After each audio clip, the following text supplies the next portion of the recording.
નમસ્કાર મિત્રો, ટેટટાટની તૈયારી કરતા મિત્રો માટે ખાસ અગત્યનો ઉપયોગી એવો સેશન આપણે જોઈશું.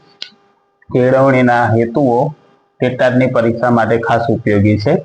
તો કેળવણીના મુખ્ય 3 હેતુઓ છે. એક છે વ્યક્તિગત હેતુ. તો કેળવણી દ્વારા વ્યક્તિના વ્યક્તિત્વનો વિકાસ એટલે કે વ્યક્તિગત હેતુ. ત્યાર પછી બીજા નંબરનો છે સામાજિક હેતુ.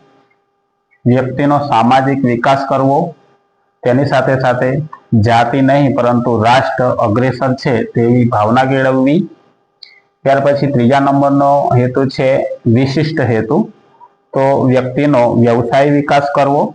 ત્યાર પછી વ્યક્તિમાં સંસ્કૃતિનો વિકાસ કરવો અને વ્યક્તિમાં નૈતિકતાનો વિકાસ કરવો. તો આ હતા કેળવણીના હેતુઓ.